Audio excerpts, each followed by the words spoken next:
Welcome back to अभ्यास school classes. Next जो topic है हमारे पास वो है वेक्टर सबस्पेस का। किसका टॉपिक है? Vector subspace. ये काफी इंटरेस्टिंग होने वाला है ये वाला टॉपिक। सबसे पहले सबस्पेस का मतलब समझते हैं। देखो, आपको फोर्स नहीं करना होता कभी भी कि आप इतना ज्यादा सोच रहे हो कि सबस्पेस क्या होगा, सबस्पेस क्या होगा।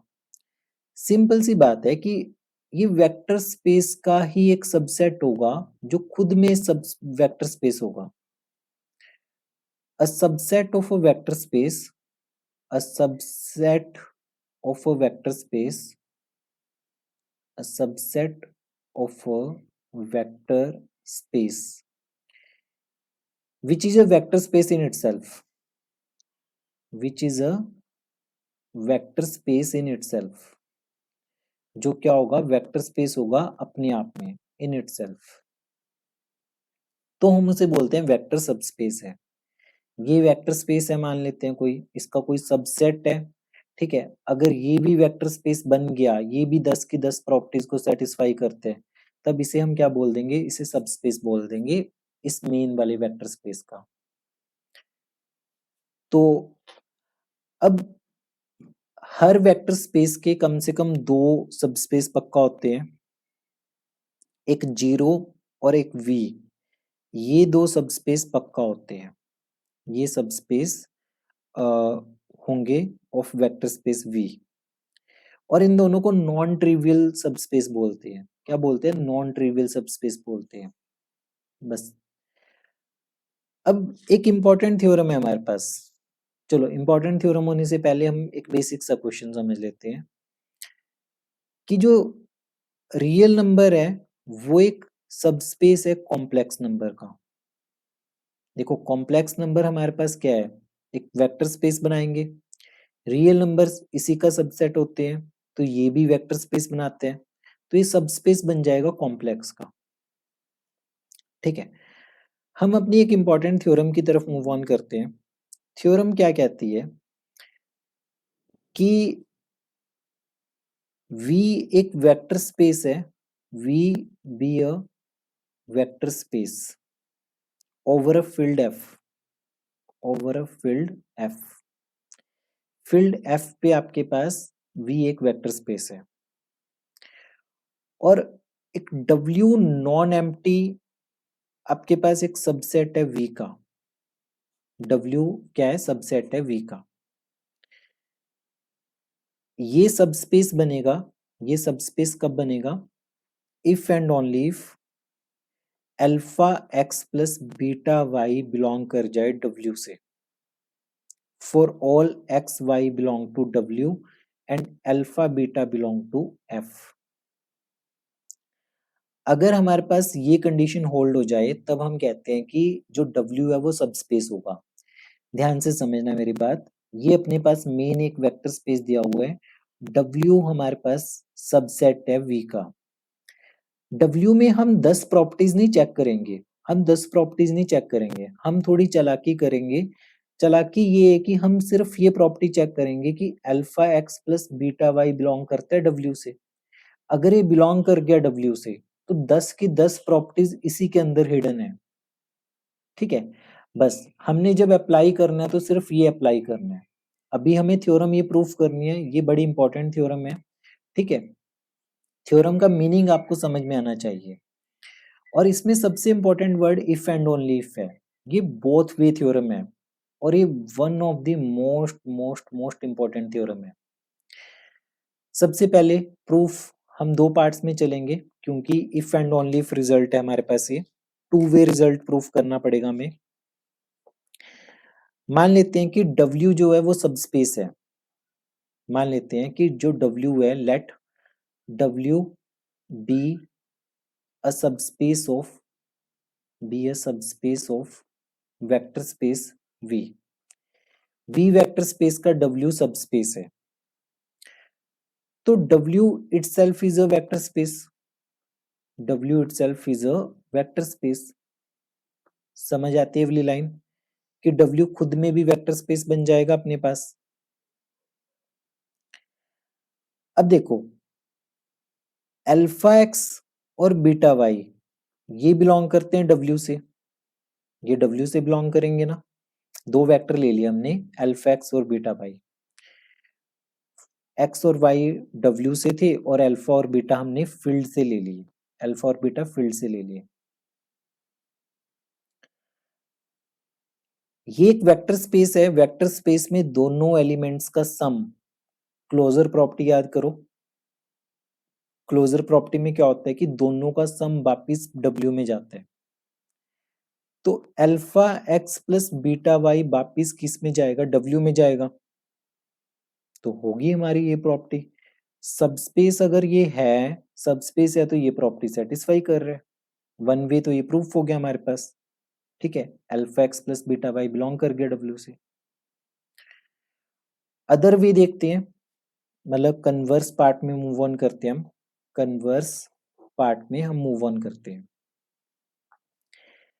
कन्वर्स पार्ट में हमारे पास क्या दिया हुआ है कि alpha x plus beta y belong करता है डब्ल्यू से, और एक्स और वाई हमारे डब्ल्यू से बिलोंग कर रहे हैं, अल्फा और बीटा हमारे फील्ड एफ से बिलोंग कर रहे हैं। ये तो फर्स्ट स्टेप हो गया, गिवन ही लिख दिया ये तो हमने सारा। अब इसमें चेक करो कि अगर हमने अल्फा को 1 पुट किया, बीटा को -1 पुट किया, तो हमारे पास क्या आएगा, x माइनस वाई आ जाएगा, ये बिलोंग करेगा डब्ल्यू से। For all x y belong to W. और याद करो ये प्रॉपर्टी होती थी सब ग्रुप को प्रूफ करने की, तो इसलिए हम क्या लिखेंगे कि जो डब्ल्यू है वो एक सब ग्रुप बन गया। वो क्या बन गया, सब ग्रुप बन गया वेक्टर स्पेस वी का। ठीक है, तो W सब ग्रुप बन गया, तो इसलिए W एक एबिलियन ग्रुप है अंडर एडिशन। W क्या है, एक एबिलियन ग्रुप है अंडर एडिशन। तो 5 प्रॉपर्टीज तो यहीं पे खत्म होगी आपके पास, 5 प्रॉपर्टीज सारी यहीं पे होगी। इंपॉर्टेंट चीज है, हमने अल्फा की वैल्यू 1 पुट कर दी, बीटा की वैल्यू -1 पुट कर दी। अल्फा को 1 ले लिया और बीटा को -1 ले लिया, तो x माइनस वाई बनेगा, ये W से बिलोंग करेगा। और ये प्रॉपर्टी याद करो सब ग्रुप को प्रूफ करने के लिए होती थी। अगर कोई सब ग्रुप है तो इसका मतलब एबिलियन ग्रुप हो जाएगा। और जो 5 प्रॉपर्टीज वेक्टर स्पेस में होते हैं तो वो एबिलियन ग्रुप की तो होती है अंडर एडिशन। ठीक है, अब नाउ अब बीटा को 0 ले लो, बीटा को 0 लोगे तो क्या बनेगा, अल्फा एक्स बिलोंग करेगा डब्ल्यू से, तो मतलब स्केलर मल्टीप्लीकेशन भी होगी हमारे पास। ठीक है, तो हम यहाँ पे एक लाइन लिखेंगे कि W जो है is close under scalar multiplication, close under scalar multiplication. W close है under scalar multiplication. Next line लिखेंगे हम, जो रिमेनिंग एक्सियम्स है, रिमेनिंग एक्सियम्स कौन से थे कि डिस्ट्रीब्यूशन प्रॉपर्टीज वाले। तो the remaining axioms, the remaining axioms for scalar multiplication, for scalar multiplication also hold, ये भी hold होते हैं for the elements of W, for the elements of W, W के एलिमेंट्स के लिए बाकी भी एक्सियम्स होल्ड करेंगे।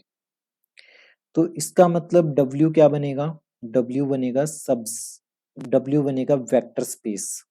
W क्या बन जाएगा, वेक्टर स्पेस होने की सारी प्रॉपर्टीज को सेटिस्फाई करते हैं। इसका मतलब W क्या बन जाएगा, सब स्पेस बनेगा V का, सब स्पेस बनेगा V का। तो ये प्रूफ है हमारे पास। समराइज करके देखते हैं इस प्रूफ को, हमारे पास क्या था प्रूफ में कि देखो W है, ये सब स्पेस बनेगा, तो इसका मतलब कि alpha x plus beta y W से बिलोंग करेगा, बहुत भी है।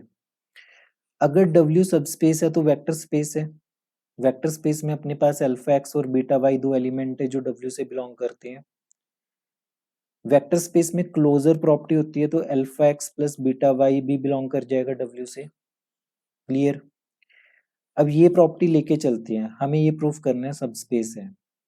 अल्फा को 1 ले लिया, बीटा को -1 ले लिया, तो x माइनस वाई बिलोंग करेगा W से, और इसका मतलब ये सब ग्रुप हो गया, W जो हो गया वो सब ग्रुप हो गया, मतलब W जो हो गया वो एबिलीन ग्रुप बन जाएगा, एबिलीन ग्रुप बनेगा खुद में। सब ग्रुप होने का मतलब क्या होता है कि खुद में ग्रुप होना, तो W एबिलीन ग्रुप बन जाएगा ना।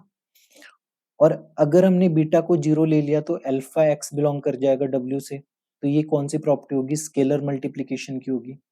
बाकी एग्जाम्स हमने लिख दिया कि बाकी सारे एग्जाम्स भी फॉलो करेगा ये, उसमें भी हमें कोई प्रॉब्लम नहीं आने वाली। तो ये 10 की 10 प्रॉपर्टीज को सेटिस्फाई कर रहा है, तो इसका मतलब है कि ये सबस्पेस बन जाएगा हमारे पास। तो ये थ्योरम थी हमारे पास, वेक्टर सबस्पेस की इंपॉर्टेंट थ्योरम है।